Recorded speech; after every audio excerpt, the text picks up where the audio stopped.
Today we are going to talk about invert, posterize and threshold layer effect. We generally people don't use these for their photographs, but these sometimes make a very effective and vastly dramatic effect. So we will see how we can work best at with it. So with the Photoshop and the photograph, you want to edit it today, drag and drop it open, and let's go to the adjustment layer menu below the layers panel, and here select firstly invert. This is the mostly drastic effect which sometimes be too much for something, but if we change the blend modes here, you can see I changed into multiply. Now with the up arrow key it's changed to darken. It's quite nice, something interesting effects. And if I want to do it a overlay, you can see how things are turning. It's soft light, it's like a very vintage style. So you can even use the inverts with by playing with the blend mode. You can get the results depending on how you want to use it. And also, as a plus point, we all know till now that we can use the masks. So play with the masks and paint it over where you want the original photograph to be shown, and wherever you want to hide it, you can hide the effect with black painting, and just so go on.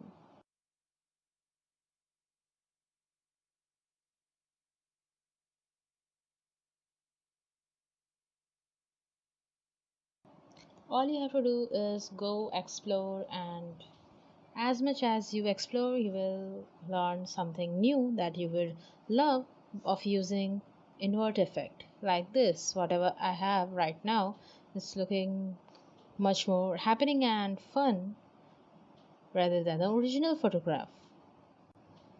I can also make some part of the photograph selected. Firstly, delete this present layer mask and now mask it. You can see I'm having that area as the effect, and rest of the areas are out of that effect. This is also something cool, like this some kind of transition is happening in between the persons in the photograph and things. So you can do something like that with your photograph. And going to the next effect of today, that is going again to the adjustment layer, now selecting posterize.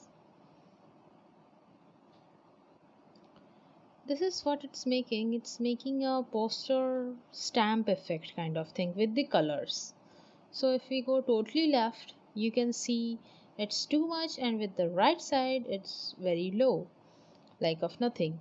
Just drag it all the way to the right, to the left, and you will see when we come near about 12 or something like that, the things are gonna change, and with the 2 it's too much. So we are not going to the extreme levels, but yeah, I kind of like this at the 8.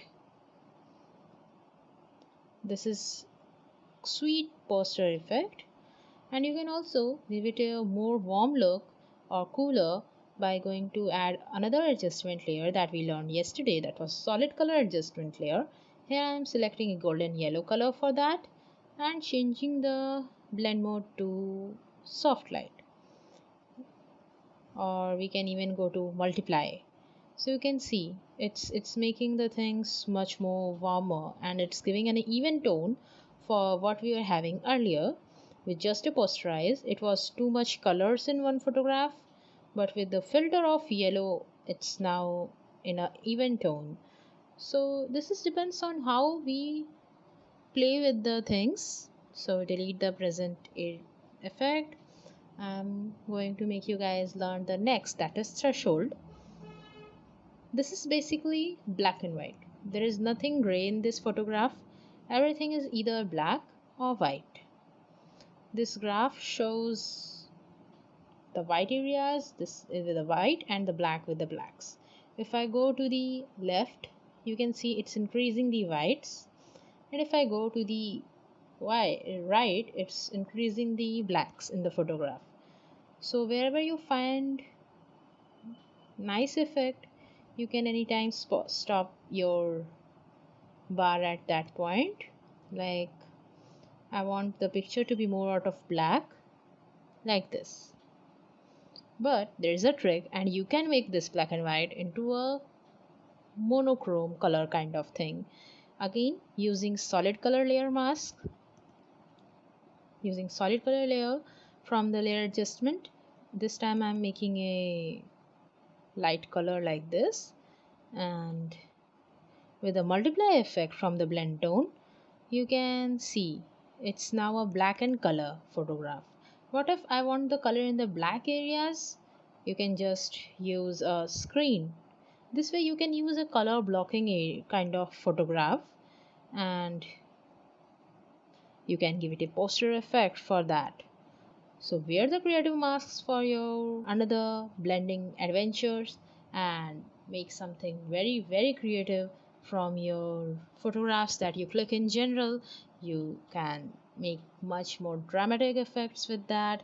So I hope this video has inspired you for your next photography editing adventure, and I hope if you find this video helpful, give it a thumbs up, share with your friends, subscribe to our channel, and hit the bell icon to get the next video update.